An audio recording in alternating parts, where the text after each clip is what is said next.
pessoal, boa noite. Eu me chamo Eliezer e moro aqui na capital do estado do Ceará, em Fortaleza. Eu queria aqui apresentar minha família. Essa aqui é a Ana, minha esposa, o meu filho Ítalo, o mais velho, de quase 13 anos, e esse aqui é o Ícaro, esse sapeca aqui, de 5 anos, tá bom?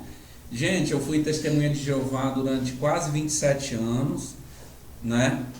E me afastei dessa organização depois que comecei a descobrir determinadas coisas na internet, né?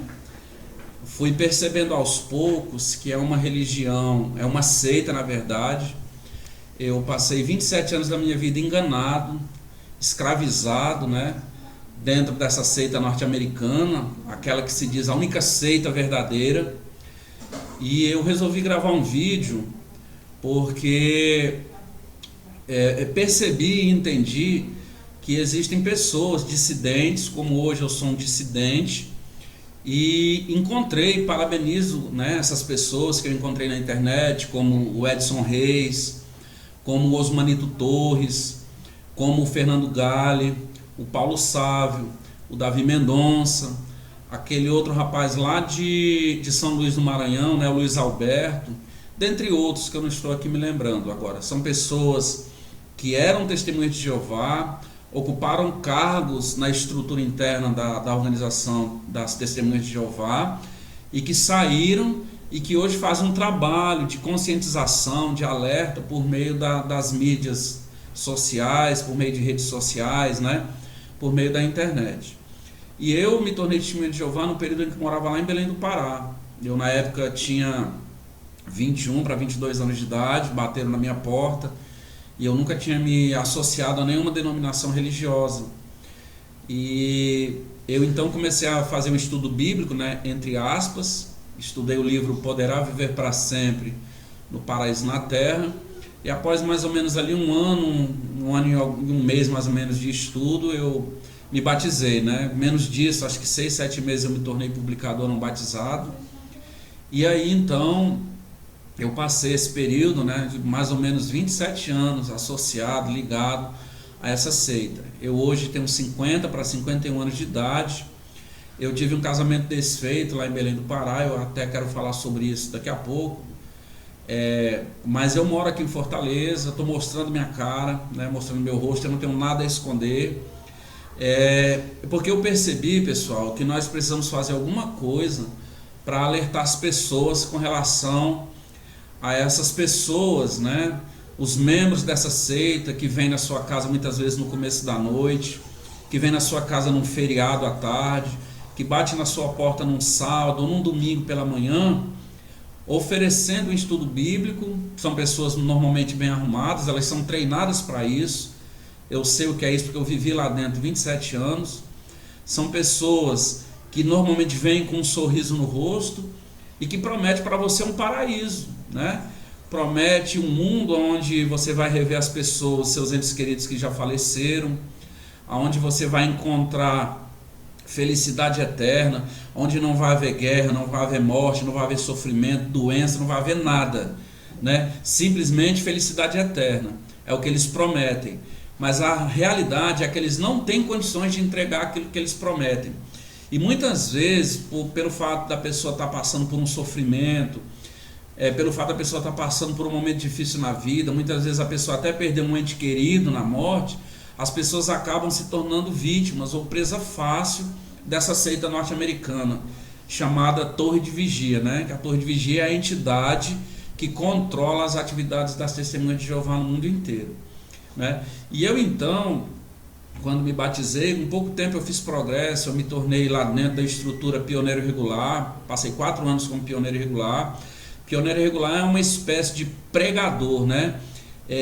O pioneiro regular, ele assume um compromisso, vamos dizer assim, de fazer uma determinada quantidade de horas durante o mês. Esse tempo ele é gasto no serviço de pregação, de porta em porta. E eu fui pioneiro regular durante 4 anos, eu fui servo ministerial. Eu, na época, né, tinha um grupo de estudo na minha residência, lá em Belém do Pará, e eu tive alguns problemas, né? Meu primeiro casamento ele foi desfeito, e eu então acabei sendo desassociado, mas voltei depois, né? E nesse período que eu fui desassociado, sempre aquele peso na consciência, porque estava desagradando a Jeová, né? Eu não iria sobreviver ao Armagedon, o que ia ser dos meus filhos, né? Eu tinha isso comigo, porque é isso que é implantado na mente de uma pessoa que se torna testemunha de Jeová. E o que acontece? Eu então voltei e comecei a dar os passos necessários, vamos dizer assim, né, para retornar para a organização da Testemunha de Jeová. E eu então fui readmitido no ano de 2012. E recentemente eu comecei a me deparar, porque assim, antes de eu falar sobre isso, eu quero dizer o seguinte: sempre houve alguns ensinamentos, né, ou sempre houveram alguns ensinamentos que eu não aceitava, né, aquilo para mim não fazia sentido, né? Não é que eu não aceitasse, vou corrigir, eu não concordava, mas ficava na minha, porque é colocado na mente das Testemunhas de Jeová, pela sua liderança, através das suas publicações, dos seus livros, que tudo que você faz que vai de encontro àquilo que é determinado pela liderança, então você está indo de encontro ao próprio Deus Jeová, então você está se rebelando contra Jeová. É implantado isso na mente das pessoas. Então tinha algumas doutrinas, alguns dogmas que eu não aceitava, eu não concordava, melhor dizendo, mas aceitava por uma questão de obediência, de fidelidade. Mas quando foi agora recentemente, né, eu comecei a encontrar na internet, que é outra coisa que eles proíbem, né, a pesquisa fora do site oficial das Testemunhas de Jeová, que é o jw.org. Segundo eles, é o único site que na internet que contém a verdade, o resto é apostasia, não presta. Isso na visão deles. Os membros, inclusive, são orientados também a não fazer pesquisa na internet. Mas eu, devido a uma indagação de um colega de trabalho, né, falando sobre os casos de pedofilia, eu então comecei a pesquisar algumas coisas na internet. E eu então me deparei com o depoimento daquele membro do corpo governante, né, chamado Geoffrey Jackson, lá na Real Corte Australiana, um depoimento de mais de 3 horas, e eu assisti aquilo ali tudinho. E chega um determinado momento em que ele vai defender a questão das duas testemunhas, e ele não consegue. O promotor australiano, inclusive, mostra para ele, relata no próprio livro de Deuteronômio, onde existe situação que não tem como haver duas testemunhas, né? E num outro momento, numa outra situação, o promotor pergunta para ele se as Testemunhas de Jeová, elas se consideram a única religião verdadeira. E ele disse que não, que aquilo ali seria muita pretensão ou presunção da parte dele dizer que as Testemunhas de Jeová elas são a única religião verdadeira. E eu então, quando vi esse depoimento, aquilo para mim foi um choque, porque até então, né, quem está lá dentro tem aqueles homens como homens santos, né?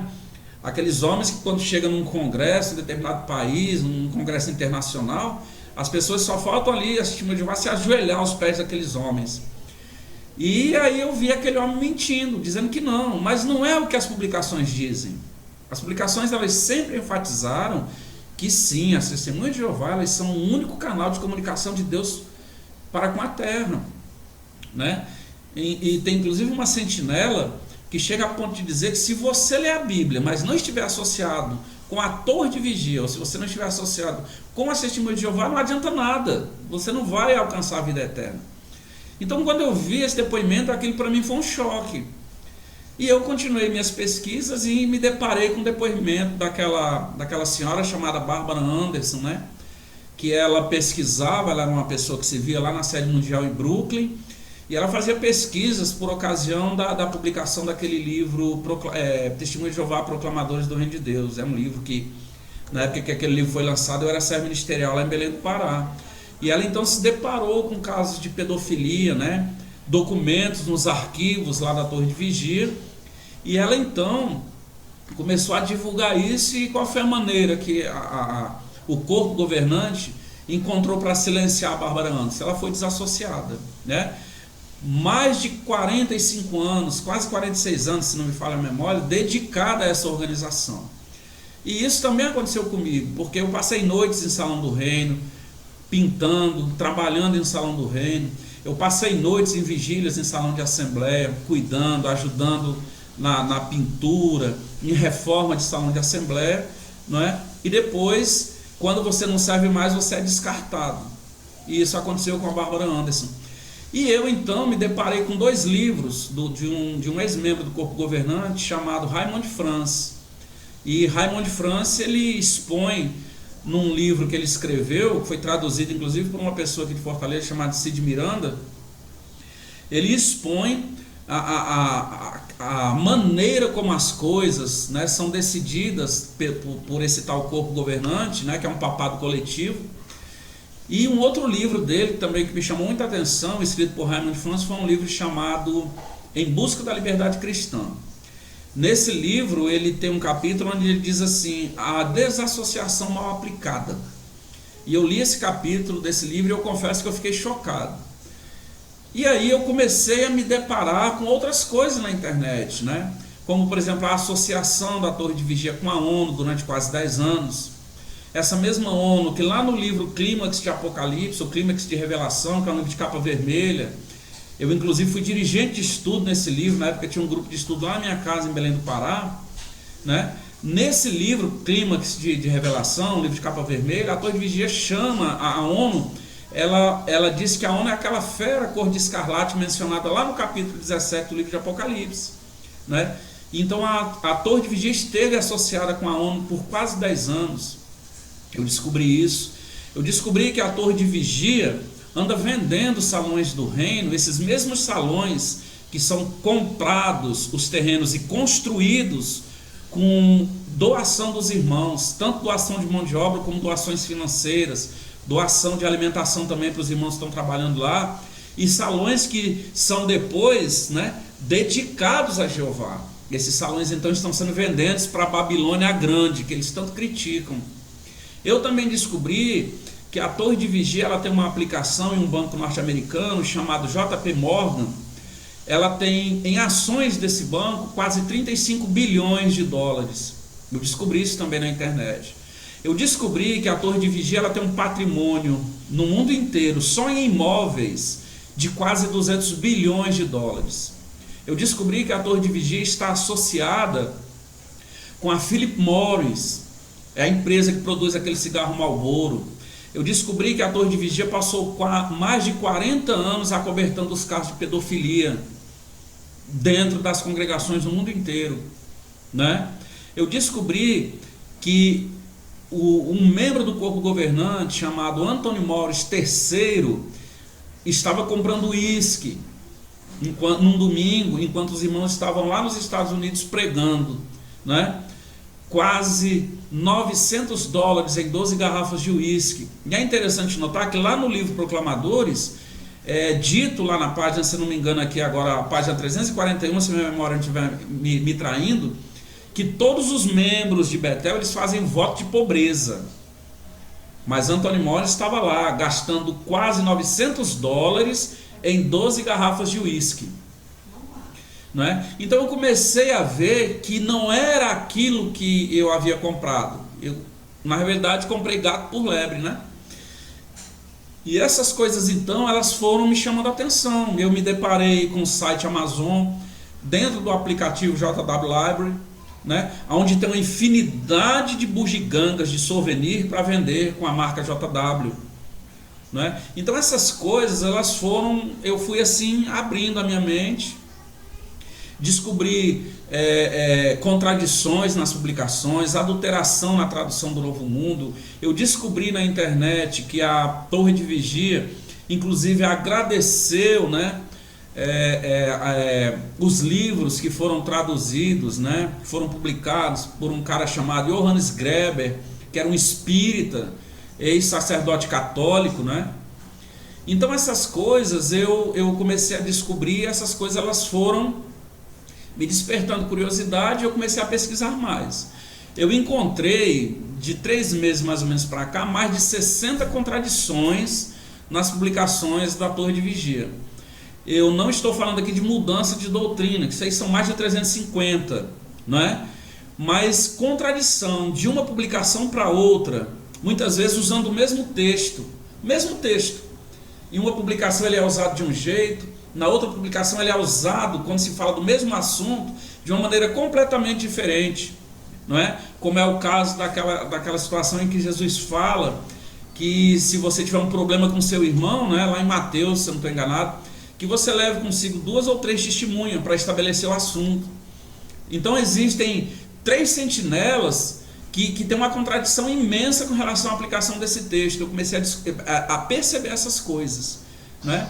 E aí eu me dei conta de que não fazia sentido eu continuar dentro dessa organização. Eu comecei a ouvir, a assistir depoimentos, né, de ex-membros, de pessoas dissidentes. Eu assisti um documentário daquele canal Investigação Discovery. Eu acho que vocês, quem estiver assistindo esse vídeo, talvez tenha já visto esse documentário, né? É um documentário que nunca foi mencionado, é um assunto, é um fato que nunca foi mencionado em nenhuma publicação da Torre de Vigia, não é? O nome do documentário é Cultos Mortais, Testemunhas de Jeová. Conta o caso daquela irmã no Canadá que foi assassinada, ela e os 2 filhos dela, pelo ex-marido, uma pessoa que era testemunha de Jeová, que não era fervoroso, que não era zeloso, que matou a irmã e os 2 filhos que ela tinha no primeiro casamento por ciúme. A Torre de Vigia nunca mencionou nada sobre isso. Esse cara foi condenado lá nos Estados Unidos e foi condenado inclusive à prisão perpétua, né? E eu me dei conta também de casos, né, de pessoas que foram ostracizadas porque discordaram dos ensinamentos das testemunhas de Jeová, do seu corpo governante. E é interessante que a sentinela de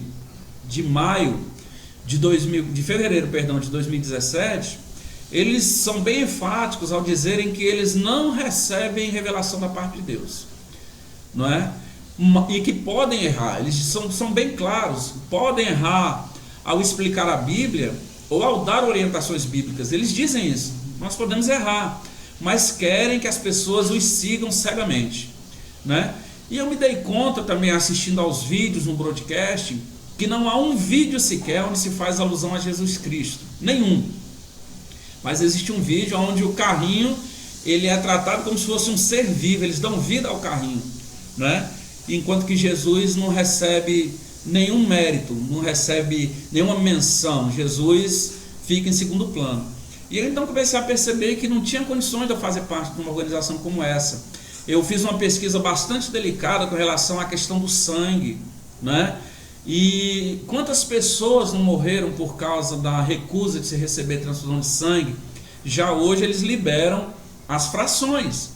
Ora, se você tem uma laranja, você descasca essa laranja e você tira um gomo dessa laranja, ela não deixa de ser laranja. Então, qual é a diferença de você receber a transfusão de sangue ou de você receber fração de sangue? É uma coisa incoerente, é uma coisa ilógica, né? Então, eu analisando tudo isso, né, fui fazer uma pesquisa e vi o quanto insano é fazer parte de uma organização como essa.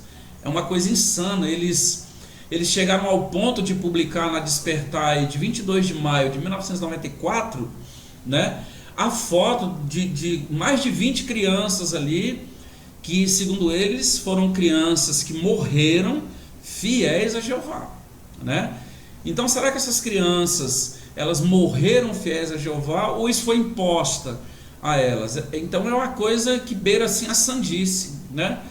E eu terminei agora há pouco, né, de assistir um filme britânico legendado, ele não tem ainda tradução em português. Esse filme chama-se Apostase, né, ou Apostasia em português, e ele é um filme, né, não é produzido pelas Testemunhas de Jeová, mas é um filme que retrata de maneira bem fiel, bem fidedigna, né, o funcionamento interno, né, os desmandos que acontecem dentro da organização, dentro de um salão do reino, dentro de uma congregação da Testemunha de Jeová. Eu tenho um problema hoje de relacionamento com um filho meu, do meu primeiro casamento, lá em Belém do Pará, porque em 2014, né, esse meu filho, ele teve um problema muito sério de anemia. Inclusive esse filme que eu assisti agora mexeu muito comigo por causa disso.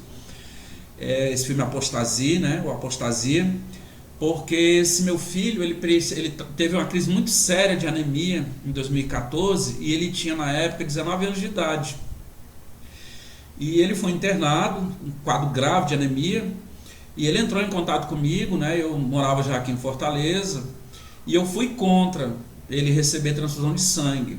Graças a Deus meu filho está vivo, né? Mas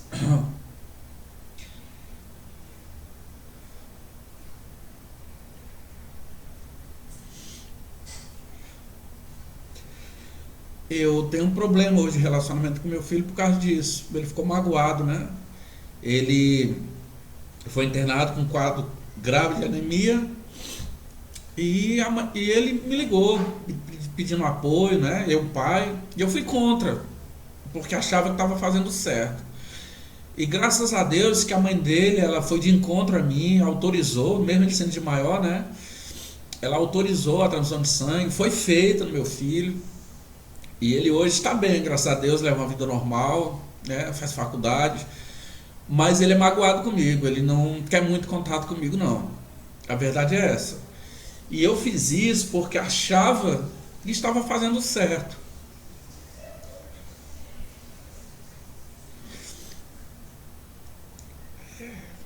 E ele está lá em Belém do Pará, né? E eu não estou tentando, com muita paciência. Eu sei que ele não tem culpa. Eu quero até dizer a ele, se ele for assistir esse vídeo na internet, que o que eu fiz achando que estava certo, que eu estava agradando a Deus. Que é isso que é mostrado pra gente. Eu achei, meu filho, que eu estava, né, agradando a Jeová. Eu quero pedir desculpa.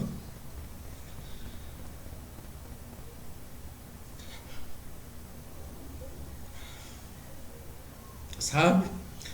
Quero dizer que eu abri meu olho.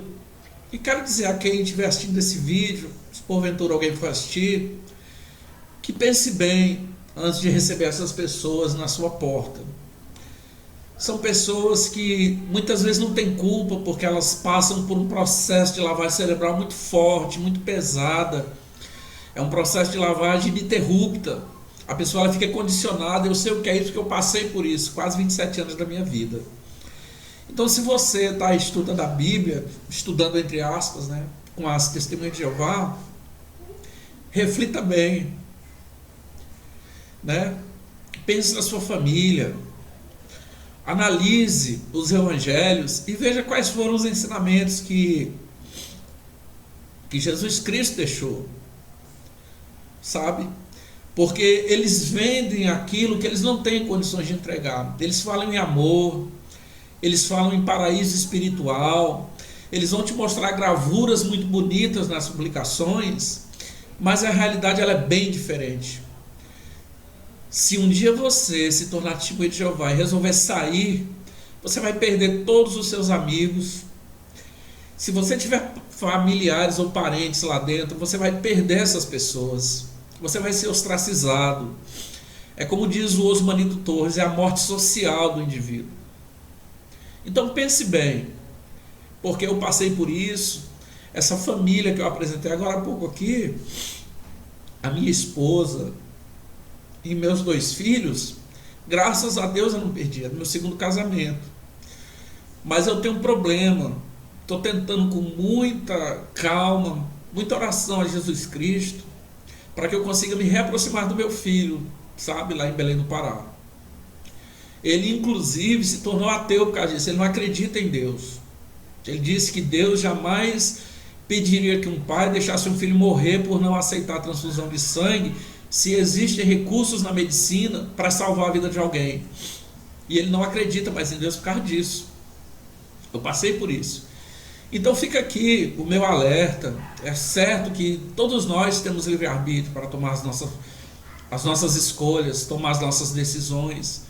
Mas reflita, se você tem contato com o Testemunha de Jeová, se você recebe frequentemente visita de Testemunhas de Jeová na sua casa, se porventura você está fazendo um estudo com as Testemunhas de Jeová, reflita, indague das Testemunhas de Jeová, essas coisas que eu mencionei aqui, e veja se vale a pena. Muito obrigado e boa noite.